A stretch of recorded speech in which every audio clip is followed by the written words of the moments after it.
Hey everyone, we're back. I don't know, is this part 6, part 5 or 6, Belair Basics. Um, this is just going to be a update on the progress. I'm just going to talk about some things that I missed in the past videos and maybe some questions you have.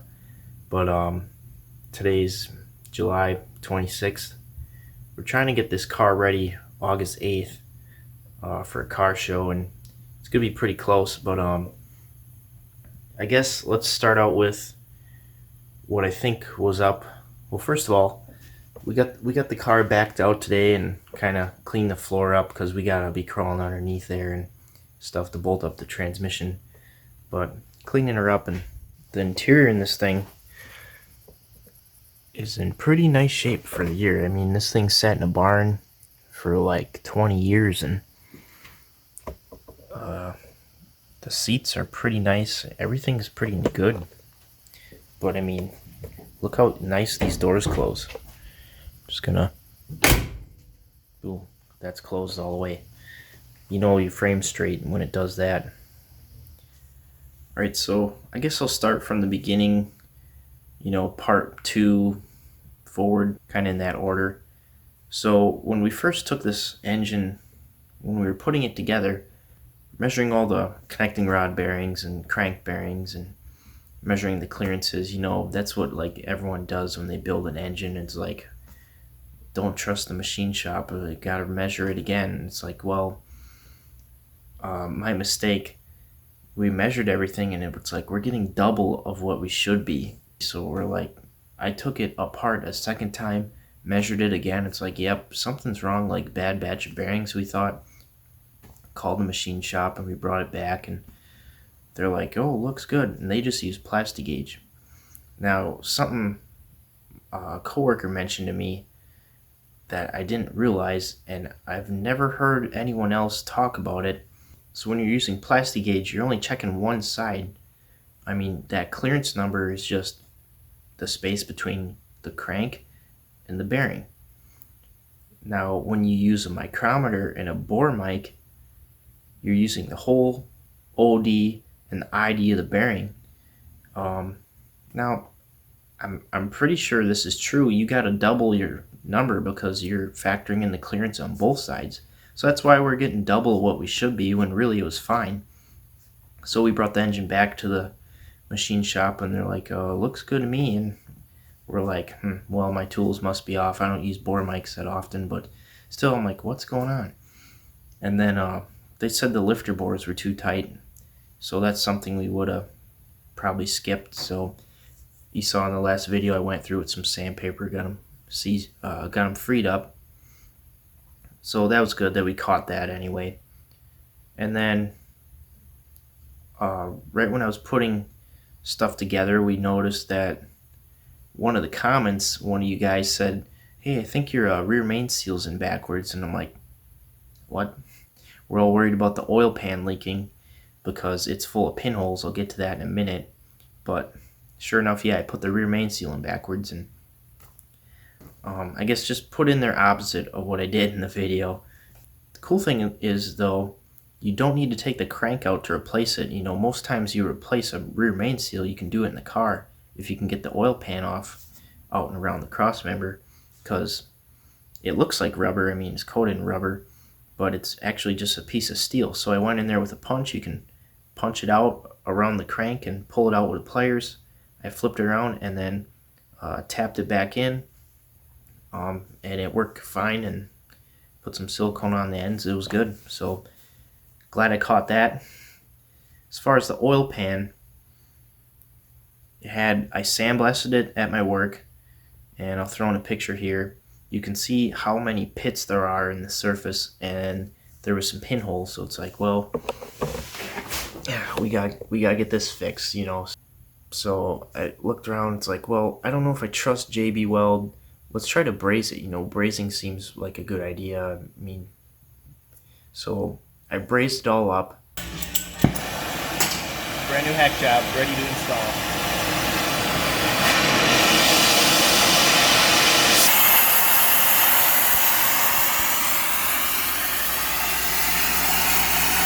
Yeah, it turns out it was kind of a hack job because it still leaked. I mean, that pan warped so much from the torch, and then when I hit it to straighten out, it's like I probably cracked the thin metal, or it just didn't work. It still leaked. So I brought it into my work and had weld in a new patch, like in the worst area, just a flat patch. I'm like, that worked good. I bring it home, fill it up with water, and it still leaks. It leaked in this area here, but with all the pits in the pan further back where it wasn't leaking, I'm like, let's just JB weld it. I mean, it's still not the greatest plan, but it does not leak at all now. And we're going through all this trouble because they don't make new pans for this engine. It's kind of weird. I mean, I know a little bit about the Ford Straight 6, and you can probably get a pan for that. And so I feel bad for the Chevy guys out there. They make a 12 bolt, has a race pan that's like a deep sump, but that's $460, and it's like plus shipping. It's like, I'm not paying that. That's like half the money we have in an engine. So we had to figure out something. So that's what we ended up doing. I just hope it lasts. I mean, yeah, it doesn't leak now, but overheat cycles, what's that JB Weld gonna do? But I don't know, if anything, we can just keep patching it. I heard of people having good luck with JB Weld, and all the dirt bikes I work on, my friend works on, there's always like a big crack in the case, and someone JB welded it, and you wouldn't have known because it doesn't leak. And so that's the story with the oil pan. Tonight I'm gonna bolt the intake on, front main seal, harmonic balancer is gonna go on, and then pretty much ready to go. Oh, another thing, we got chrome valve covers and side covers for this engine. That's why we got the crappy ones on when we painted it, because those we just kind of use that to mask off the engine.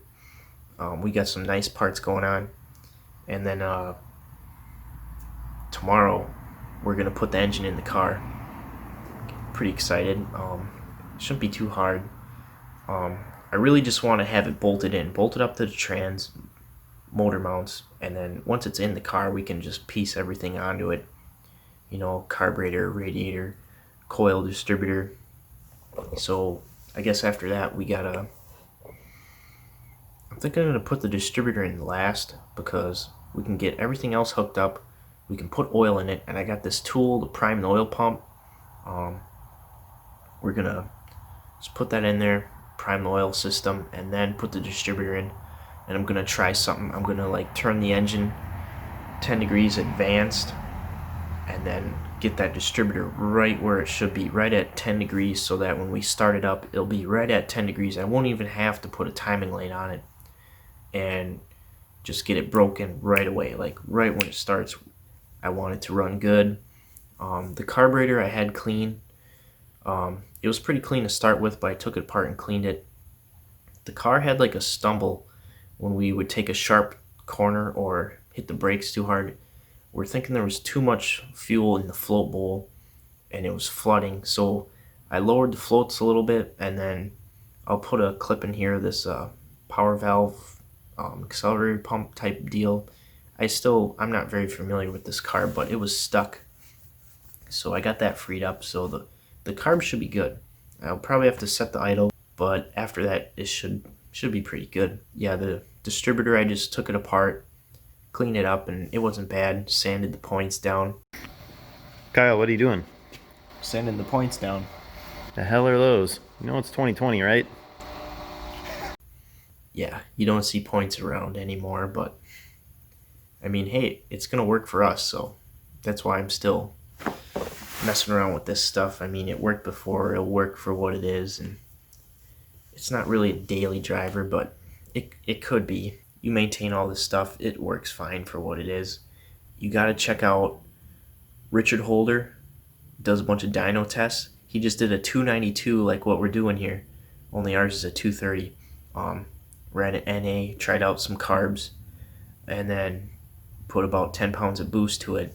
I'm not going to say how much power it made, but you guys can check that out. I thought it was cool. I think Power Nation did a 292 also with a turbo that made a lot more power, because Richard got some stuff he wants to change up. He didn't have he had a stock intake with an adapter, and they make 4-barrel intakes for these. Um, you could do a lot more, but yeah, check that out. Anyway, these points distributors, my book I have says they're good for 7,000 RPM race engines. So as long as you got a good coil and good battery, you can put out some good spark. That's all you need. Another thing I'll add to this video is, I guess, what we're gonna do in the future for this car. I guess once it's running, we're not gonna do a whole lot. Like, it doesn't need much. Once we get it running, we're gonna do an oil change on the transmission, because who knows what kind of sludge is in there, but it still worked fine before, so we're hoping for the best. And then rear brakes, we got new lines ran. We just need wheel cylinders, which we have. We just gotta put that together. Rear brakes, but if we hit our deadline to go to Simcoe, we'll drive it there with just front brakes. We did it before, and manual brakes too. I mean, the pedal's stiff. You gotta slow down way ahead of time. I know it's not really safe, but it'll be fun. It'll be like roadkill. So another thing with the brakes, this has a single master cylinder. I'll show you guys what that is. So this is the master cylinder for the brakes, and as you can see, there's only one line coming out of that. So if you blow a brake line, that's you lose all your brakes. So with that, we're gonna want to run a dual master cylinder so that we have one line for the front brakes, one line for the rear brakes, so that if you lose a brake line, you'll still have some brakes, because a car like this, that's important. Power brakes, I don't know if we'll need them. I guess we gotta drive it some more, and I guess if we want to, we can. Power steering, no, don't really need it with this thing. So transmission, brakes. Then once we get the engine running, engine's all broken, I want to make the advance a little quicker, maybe take a spring out, change the timing, set the total timing. I never did that before, but I think it'll kind of wake the engine up. Problem is it's only a 2-speed, so you stomp on the gas, it just,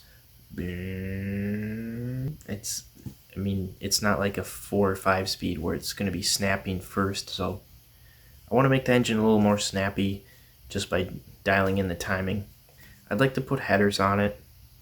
It'll sound good at idle. It might sound like still really raspy when you get on it high RPM, but I guess we'll just do it for the sound. But there's this heat riser thing in the intake, in the exhaust manifold, and it just doesn't flow good. So we could probably pick up about 20 horse if we had headers. And then just because you're not getting all that heat built up, it's to help warm up the carburetor when it's cold, but we really don't need that. I mean, we had problems in the middle of summer with vapor lock, so any heat we can get away from the carb should be good. And then maybe a 4-barrel intake. You could do a 2-barrel. We could do a 2-barrel, or we could do 2 single-barrel carbs. That's kind of a vintage thing to do, but that's probably going to cost more, because then we're going to need a second carb. The intake manifold is it's not too pricey, but it's probably like $400.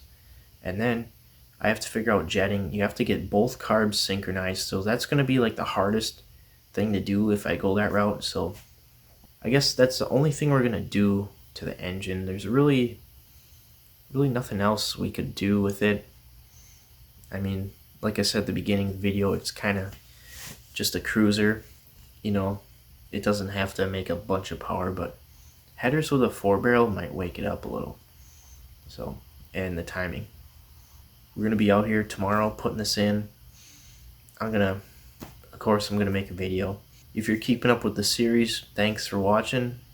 I know that last video I did was kind of boring, setting the valves, but it's like, I don't really know how to make technical information like that exciting.